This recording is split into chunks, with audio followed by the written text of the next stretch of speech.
Last time हम लोगों ने डिस्कस किया था, उसकी नोमेनक्लेचर डिस्कस कर रहे थे कि मोनो एरोमेटिक हाइड्रोकार्बन जो होते हैं उनकी हम लोग किस तरह से उसकी नेमिंग किस तरह से देते हैं, उस पर हमने एक पूरा लेक्चर किया था। अब इसके बाद हम लोग स्टार्ट करते हैं कि बेंजीन जो है वो किस तरह डिस्कवर हुई और बेंजीन की जो है स्ट्रक्चर किस तरह की उसमें। अब साइंटिस्ट जब बेंजीन को या ये चीज़ें जब प्रिपेयर हो चुकी थी कि जो हमारे पास एरोमेटिक कंपाउंड है उनमें एक 6 मेंबर रिंग है जिसको हम बेंजीन कह रहे हैं, तो वो बेंजीन जो है वो किस तरह की है तो उसको हम लोग जो है वो डिस्कस करने लगे अभी।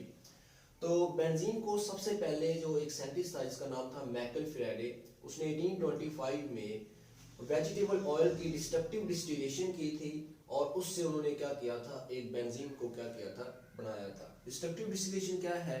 डिस्ट्रक्टिव डिस्टिलेशन एक ऐसा प्रोसेस है जिसमें हम लोग किसी भी चीज़ को क्या करते हैं, बर्न करते हैं, हीट करते हैं, उसको हाई टेम्परेचर देते हैं, लेकिन उसका जो हम एटमॉस्फेयर है वो इनर्ट रखते हैं, यानी कि उसमें एयर वगैरह को हम लोग क्या करते हैं, एयर वगैरह की एब्सेंस के अंदर किसी चीज़ को हाई टेम्परेचर के ऊपर क्या करना जी, उसको हीट करना, उसको हम क्या बोलते हैं जी, डिस्ट्रक्टिव डिस्टिलेशन करते हैं। तो इसी तरह जब वेजिटेबल ऑयल की उन्होंने डिस्ट्रक्टिव डिस्टिलेशन की तो उससे उन्होंने क्या बना लिया, बेंजीन बना लिया। उसके बाद 20 ईयर लेटर, उसके बाद 20 साल बाद तकरीबन 1845 के अंदर जो हॉफमैन था उसने कोल तार से जो है बेंजीन को क्या किया था, मैन्युफैक्चर किया था, बेंजीन को क्या किया था, उन्होंने बनाया था, या बेंजीन उन्होंने क्या की थी, डिस्कवर करवाई थी। ये जो कोल तार है ये हमारे पास के अंदर 217 एरोमेटिक कंपाउंड होते हैं, का मिक्सचर होता है, यानी कि कोल तार की जब आप लोग डिस्ट्रक्टिव डिस्टिलेशन या कोल तार की आप लोग उसको फ्रैक्शन के अंदर डिवाइड करते हैं तो उसमें मोर देन 200 क्या होते हैं जिसमें एरोमेटिक कंपाउंड क्या करते हैं, एग्जिस्ट करते हैं। स्ट्रक्चर ऑफ बेंजीन के अंदर हम लोगों ने ये देखा कि जब हमने एम्पिरिकल फार्मूला जो है वो हमने डिटरमिन करवा सकते हैं बाय एलिमेंटल एनालिसिस, यानी कि आप लोगों ने फर्स्ट ईयर के अंदर जो हमारे पास एक कंबस्शन एनालिसिस के नाम से एक अपने टॉपिक पढ़ा था जिसमें आप लोग एम्पिरिकल फार्मूला को क्या करते हैं, डिटरमिन करते हैं। उसमें आपने डिफरेंट स्टेप हैं जो हमने एफएससी पार्ट 1 के अंदर क्या किए थे, डिस्कस किए थे।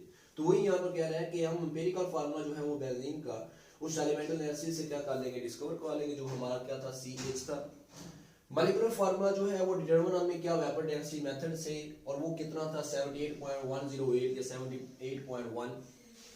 इस तरह हम लोगों ने कहा कि जो मॉलिक्यूलर फार्मूला होता है, मॉलिक्यूलर फार्मूला होता है हमेशा एम्पिरिकल फार्मूला, और उसको हम मल्टीप्लाई करते हैं किससे जी, n और n। यहाँ पर कुछ भी हो सकता है, रीजन 1 2 3 4 5 6 so on, कुछ भी हमारे पास हो सकता है। इस तरह ही अगर हम लोगों ने किसी चीज का मॉलिक्यूलर फार्मूला मैथ निकालना है तो उसको हम लोग क्या करते हैं, एम्पिरिकल फार्मूला मैथ से को हम इस n से रीजन से क्या करवाते हैं, मल्टीप्लाई करवाते हैं। इस तरह अब हमने देखा कि ये हमारे पास मॉलिक्यूलर जो फार्मूला है इसको हमने डिटरमिन करवा लिया था वेपर डेंसिटी मेथड से, तो उसको हमने यहाँ पर लिख दिया। एम्पिरिकल फार्मूला मैथ, जो एम्पिरिकल फार्मूला हमारे पास CH है तो कार्बन का एटॉमिक मास 12 होता है, हाइड्रोजन का 1 होता है, तो 12 + 1 13। n हम लोगों ने बताना है कि n यहाँ पर क्या है, ताकि उसको हम लोग मल्टीप्लाई करवा सके एम्पिरिकल फार्मूला से और हम क्या बना सकते हैं, मॉलिक्यूलर फार्मूला। तो वो n जो है वो हम निकालने के लिए 13 जो है उसको हमने इधर आके डिवाइड किया, तो n की वैल्यू जो है वो अप्रोक्सीमेटली क्या आ गई है, 6 आ गई है। तो यू नो दैट कि जो मॉलिक्यूलर फार्मूला होता है वो एम्पिरिकल फार्मूला मल्टीप्लाई n की होता है, तो एम्पिरिकल फार्मूला हमारे पास CH है और 6 क्या हुआ, इसका वो n की वैल्यू है जो हमने कैलकुलेट की है बाय मॉलिक्यूलर फार्मूला मास और एम्पिरिकल फार्मूला मास से, तो हमारे पास क्या आ गया, C6H6 आ गया। अब ये जो C6H6 है, अगर हम देखें अल्केन में देखें इस चीज को, तो उसका फार्मूला होता है CnH2n+2। तो इसके अकॉर्डिंग अगर हम देखें तो ये हमारे पास क्या होगा, C6H12+2, तो ये कितना होना चाहिए, C6H14 होना चाहिए। लेकिन ये इसका मतलब है ये सैचुरेटेड नहीं है, इसका मतलब ये है कि इसमें H6, इसका मतलब ये सैचुरेटेड नहीं है, यानी कि ये अल्केन नहीं है। अगर मैं CnH2n को देखूं तो इसका मतलब ये है कि इसमें C6 है तो H12 होने चाहिए, लेकिन यहाँ पर तो H6 है।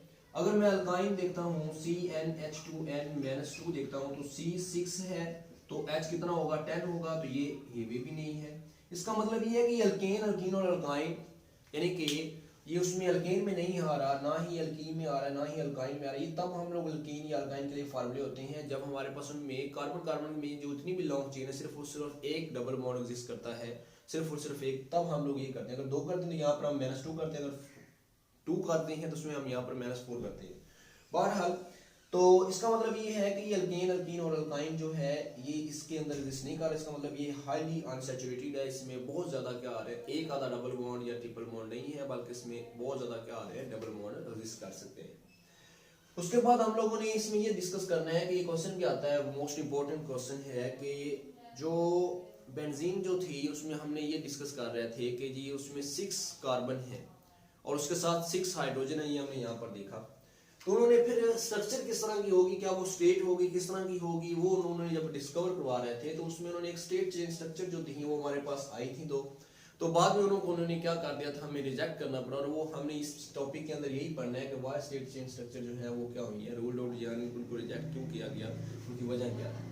तो हमारे पास 6 कार्बन है जी, 1 2 3 4 5 और 6। यहाँ पर मैंने डबल बॉन्ड लगाया, सिंगल बॉन्ड है, फिर यहाँ पर ट्रिपल बॉन्ड है, सिंगल बॉन्ड है और डबल बॉन्ड है। ये इसको हमने इसलिए लगाया है कि अगर फॉर एग्जांपल अगर हमारे पास ये 6 कार्बन है, 1 2 3 4 5 और एक 6, मैं तो डबल बॉन्ड लगाता हूँ, इधर डबल बॉन्ड लगाता हूँ, इधर डबल बॉन्ड लगाता हूँ। इसमें अगर मैं 6 कार्बन है तो 1 2 3 4 5 और 6, ये 6 में करता हूँ। लेकिन ये देखें इस कार्बन की वैलेंसी देखें 2 और 1 3 और ये अभी तक इसके साथ एक हाइड्रोजन का और होना चाहिए, लेकिन वो हम लगा नहीं सकते क्योंकि बेंजीन में तो C6H6 है। इसका मतलब ये वाला स्ट्रक्चर जो है वो एग्जिस्ट नहीं करेगी। तो सेकंड पॉसिबिलिटी क्या है कि हम 6 कार्बन लें, 1 2 3 4 5 और 6। यहाँ पर हम कोई डबल बॉन्ड लगा दें, सिंगल बॉन्ड लगा दें, यहाँ पर कोई हम लोग जो है आप ट्रिपल बॉन्ड लगा दें, इधर और इधर भी हम लोग क्या करते हैं डबल बॉन्ड। अब देखें 2 और यहाँ पर 2 4 2 और 1 3 और एक हाइड्रोजन याद लगाते हैं, ये 4 पूरी वैलेंसी, इसमें 3 और 1 4 पूरी वैलेंसी, इसमें हाइड्रोजन एक आ गया और इसमें कितनी आ गई हाइड्रोजन 2। तो 2 1 3 इसके बाद 4 और 2 6। इसका मतलब ये स्ट्रक्चर जो है ये हमारे पास C6H6 से इसको वैलेंसी पूरी सेटिस्फाई हो रही है। इसका मतलब ये स्ट्रक्चर जो है इसकी एक पॉसिबल है। सेकंड, अगर ये मैं 6 कार्बन लूं 1 2 3 4 5 और 6, और इसकी क्या पॉसिबिलिटी है, और इसकी पॉसिबिलिटी ये है कि अगर मैं यहाँ पर ट्रिपल बॉन्ड लगा दूं, एक मैं यहाँ पर ट्रिपल बॉन्ड लगा दूं, अब देखें 3 और 1 4, 3 और 1 4, इसकी वैलेंसी पूरी, 1 और 1 2, तो एक मैं साथ में यहाँ पर हाइड्रोजन एक इधर लगा देता हूँ, एक हाइड्रोजन इधर लगा देता हूँ, इसी तरह एक हाइड्रोजन इधर लग जाएगी, एक हाइड्रोजन इधर लग जाएगी, 3 और 1 4 इसकी वैलेंसी पूरी और ये आए तो 1 2 3 4 5 और एक 6। तो ये भी क्या कर रही है, इस चीज को क्या कर रही है, कार्बन 6 है और हाइड्रोजन 6 है। इस तरह की हमारे पास दो स्ट्रक्चर क्या हो सकते हैं, पॉसिबल हो सकती है। अदर देन दैट इसके अलावा कोई स्ट्रक्चर पॉसिबल नहीं है। तो वही स्ट्रक्चर हमने यहाँ पर बनाई है जी। तो देखें जी पहले की जो स्ट्रक्चर है इसमें डबल बॉन्ड है, यहाँ पर फिर डबल बॉन्ड, यहाँ पर ट्रिपल बॉन्ड है। तो आपने नॉमेनक्लेचर जब देखा था तो हमने कहा था कि जब डबल और ट्रिपल बॉन्ड इकट्ठे आ जाए हम लोग नंबरिंग कहाँ से स्टार्ट करते हैं, डबल बॉन्ड से स्टार्ट करते हैं। नंबरिंग देते हैं जी यहाँ पर 1 2 3 4 5 और 6। देखिए जी इसमें 1 पोजीशन पे डबल बॉन्ड है और यहाँ पर 5 पोजीशन पे डबल बॉन्ड है, तो उसको हमने नाम दिया हुआ है 1 5 हेक्सा, क्योंकि 2 डबल बॉन्ड है तो डाई इन, और 3 पोजीशन पे क्या है ट्रिपल बॉन्ड है तो उसको हमने 3 आइन कहा हुआ है। सेम है, इसको हम यूं भी लिख सकते थे 1 5 डाई इन, 1 5 डाई इन का मतलब इसमें 2 डबल बॉन्ड है, और 3 हेक्सा हेक्साइन का मतलब ये है कि थर्ड पोजीशन में क्या है जी ट्रिपल बॉन्ड है। इसको हम इस तरह से भी लिख सकते हैं। इस तरह ये हमारे पास है 1 ट्रिपल बॉन्ड जो हमने स्ट्रक्चर, तो इसका नाम है 1 5 हेक्सा डाई। ये दो स्ट्रक्चर जो है ये उस मॉलिक्यूलर फार्मूला को तो पूरी की पूरी सेटिस्फाई कर रही थी, बट इसमें हाईली अनसैचुरेशन है। इसका मतलब ये है कि या तो ये अल्कीन हो सकती है या फिर इसमें अल्काइन है। ये अल्कीन और अल्काइन अगर इसमें है तो होना ये चाहिए था कि इसको अनसैचुरेशन के लिए जो हम टेस्ट यूज कर रहे थे, जिस तरह बार्स टेस्ट हमने यूज किया था, आप लोगों ने अल्कीन के ऊपर भी लगाया था जिसमें ऑक्सीडेशन उसकी होती थी, ऑक्सीडाइज हो जाता था, OH ग्रुप उसमें आ जाते थे। तो इस तरह अगर इसमें अनसैचुरेशन थी तो होना ये चाहिए था जिस तरह हम लोग ये थीन है उसकी जब हमने KMnO4 के साथ उसका बायस टेस्ट जो हम लोग करते थे, बायस रीजन यूज करते थे 1 to 4% KMnO4 यूज करके, तो उसमें क्या होता था वो जो डबल बॉन्ड खत्म उसके ऊपर हाइड्रोक्सिल ग्रुप आ जाता था। अगर हम यही काम अल्काइन के लिए कर रहे होते तो वो 4 हाइड्रोक्सिल ग्रुप इसके ऊपर आ जाने थे। तो इसका जो पर्पल सा कलर होता था वो डिसअपीयर हो जाता था, इसका गैप हो जाता था। इसका मतलब ये है कि वो अनसैचुरेशन टेस्ट दे रहा है। क्यों, उसमें पता चल जाता है उसमें क्या है जी डबल बॉन्ड या अनसैचुरेशन है। अब होना ये चाहिए था कि अगर ये स्ट्रक्चर जो बेंजीन की अगर ठीक है तो KMnO4 के साथ जब हम बेंजीन का रिएक्शन करवाएं तो उस KMnO4 का कलर जो है वो डिसअपीयर हो जाना चाहिए था, उस पर्पल कलर जो है वो डिसअपीयर हो जाए। लेकिन जब हमने देखा कि बेंजीन के साथ जब KMnO4 का रिएक्शन करवाया गया तो उसकी ऑक्सीडेशन जो है वो नहीं हुई। इसका मतलब ये हुआ कि बेंजीन जो है वो not give this test, benzene वो अनसैचुरेशन वाला टेस्ट नहीं दे रही थी। इसका मतलब ये है कि उसमें अनसैचुरेशन नहीं है। इस टेस्ट से मैं ये पता चल रहा था उसमें अनसैचुरेशन नहीं है।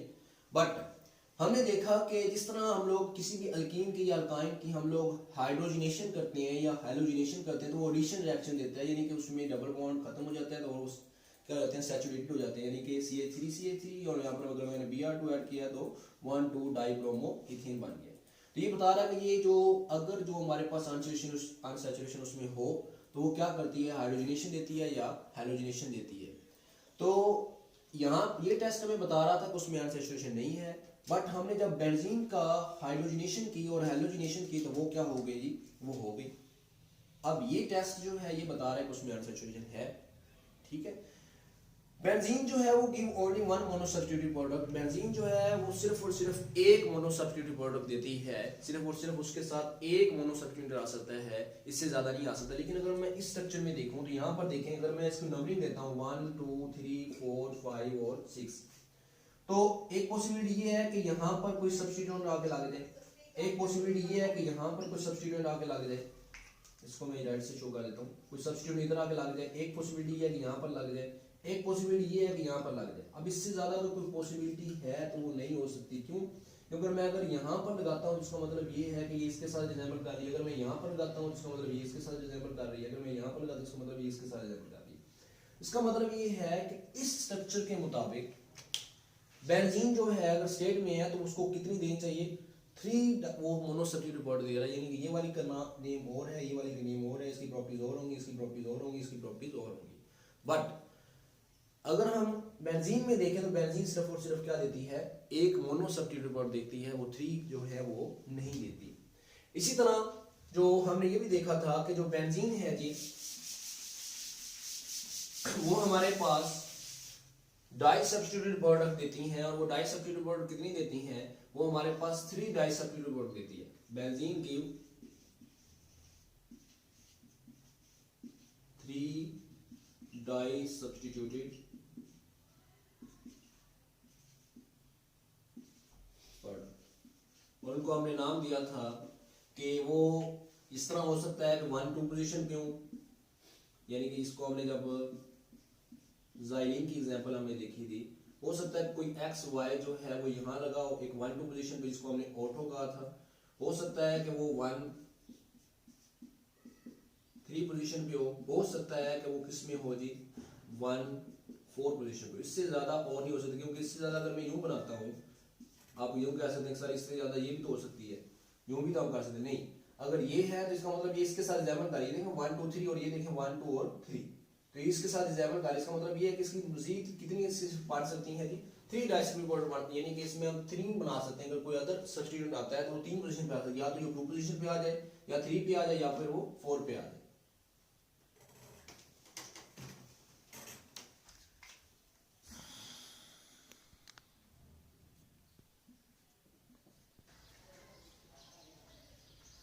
तो 3 डाई सब्स्टिट्यूटेड प्रोडक्ट बन सकती है, या तो वो 1 2 पोजीशन हो, या वो 1 3 पे हो, या वो 1 4 पे हो।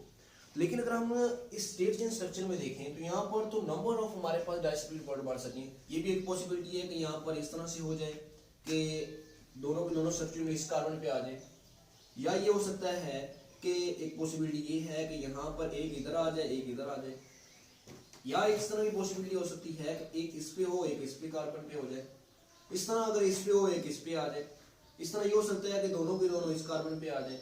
तो number of di substituted product बन सकती हैं अगर हम लोग इन स्ट्रक्चर को क्या करते हैं देखते हैं। तो बट हमने देखा कि हम लोगों को पता है कि बेंजीन जो है वो लाइट जाने के बाद आती है, यार की बगैर थी लाइट है।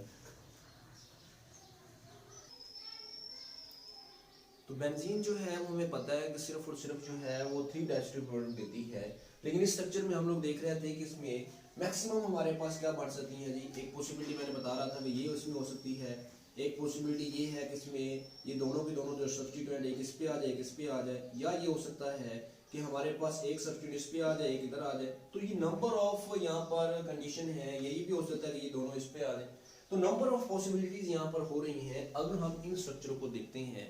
लेकिन हमें पता है कि बेंजीन जो है only give 3 di substituted product, तो इसके ज़्यादा वो नहीं देती। इसके बाद जो हमारे पास अगर हम बेंजीन के मॉलिक्यूलर फार्मूले को देखें तो वो ना तो मैं बता रहा था शुरू में भी, मैंने आपको बताया था जब ये चीज़ आपको समझा रहा था मैं, कि अगर हम अल्केन में देखें तो अल्केन का फार्मूला है CnH2n+2 और इसका अल्कीन का होता है CnH2n और अल्काइन का होता है CnH2n-2 और यानी यहाँ पर क्या होता है नंबर ऑफ कार्बन है। अगर मैं C6 की बात करूँ C6 तो इसके मुताबिक C6H14 होना चाहिए, लेकिन जो हमारे पास बेंजीन का फार्मूला है वो C6H6 होता है। इसका मतलब है ये फार्मूला इसके साथ अल्केन के साथ मैच नहीं कर रहा। अगर हम अल्कीन में देखें तो ये C6H12 बनना चाहिए, लेकिन ये इसके साथ भी मैच नहीं कर रहा। क्योंकि ये C6H6 है। इसके बाद अगर मैं देखूं इसमें तो इसका फार्मूला C6H10 होना चाहिए, लेकिन ये वाला भी इसके साथ मैच नहीं कर रहा क्योंकि C6 इसका फार्मूला क्या होता है C6H6 होता है। इसका मतलब ये है कि ये ना तो अल्केन के साथ, अल्कीन और अल्काइन के साथ ये रिजेंबल नहीं कर रहा। अल्कीन में क्यों नहीं कर रहा? अगर 1 होगा डबल बॉन्ड तो उसके साथ ये 12 आएगा, लेकिन ऐसा पॉसिबिलिटी नहीं है। हाँ, ऐसा हो सकता है कि अगर हमारे पास इसमें 3 डबल बॉन्ड आ जाए तो इसका मतलब ये होगा कि CnH2n, अगर एक डबल बॉन्ड आए तो उसका हम 2n कहते हैं, अगर 2 डबल बॉन्ड आ जाए तो उसका मतलब होता है -2 और अगर 3 आ जाए तो क्या होगा जी -6। अब इसमें अगर मैं फार्मूला अप्लाई करूंगा तो ये C6H6 अब हो सकता है C6H6। इसका मतलब ये है कि अगर अल्कीन के अंदर अगर कोई हमारे पास बेंजीन के अंदर अगर 3 डबल बॉन्ड है तो तब जाके ये फार्मूला उसके ऊपर सब्स्टिट्यूट हो सकता है, लेकिन अगर 1 के लिए इस वक्त फुली सेटिस्फाई नहीं हो रहा था। तो ये था कि हमारे पास इसमें जो हम लोग डिस्कस कर रहे थे कि हमने स्टेट चेन स्ट्रक्चर को क्यों जी इसमें रिजेक्ट हुई थी। तो पहली जो हमने इसके अंदर देखी चीज वो हमने ये देखा कि थोड़ा सा हम इसको रिकॉल कर लेते हैं। सबसे पहले हमने इसमें ये चीज देखी कि वो हमारे पास ऑक्सीडेशन जो है या KMnO4 या बायस जो हमने कहा था, बायस जो टेस्ट है वो नहीं दे रहा था, ठीक है, जो ये कंफर्म कर रहा था कि इसके अंदर अनसैचुरेशन नहीं है। लेकिन सेकंड केस के अंदर हमने ये देखा कि वो जो हमारे पास हाइड्रोजिनेशन एंड हेलोजिनेशन जो है वो दोनों के साथ जो रिएक्शन करता है, बेंजीन रिएक्शन करती है, दोनों के दोनों देती है। इसका मतलब ये है कि ये बता रहा था कि उसमें सैचुरेशन उसमें है। थर्ड नंबर पे हमने देखा कि जो हमारे पास वो मोनो सब्स्टिट्यूट प्रोडक्ट बनाती है, बेंजीन जो है वो मोनो सब्स्टिट्यूट प्रोडक्ट बनाती है। बट हमने देखा कि हमारे स्टेट जेट जो स्ट्रक्चर थी वो जो हमारे पास मोर देन 3 जो है 3 दे रही थी मोनो सब्स्टिट्यूट प्रोडक्ट। फिर हमने कहा कि जी डाई सब्स्टिट्यूट प्रोडक्ट जो है उसमें कितनी होनी चाहिए, बेंजीन की सिर्फ 3 देती है, लेकिन जो हमारे पास स्टेट चेन स्ट्रक्चर थी वो मैक्सिमम दे रही थी। इस तरह हमने देखा कि ना वो अल्केन के साथ रिजेंबल कर रहा था फार्मूला, ना वो अल्कीन के साथ रिजेंबल कर रहा था और ना वो किसके साथ रिजेंबल कर रहा था, अल्काइन के साथ कर रहा था। तो ये चीज जो है आज हमने इसमें लर्न की। तो नेक्स्ट हम इसमें देखेंगे कि कैपुल ने किस तरह से इसकी स्ट्रक्चर को क्या किया था, डिटरमिन करवाया था। तो ये क्या हुआ था इसको हम नेक्स्ट लेक्चर के अंदर डिस्कस करेंगे।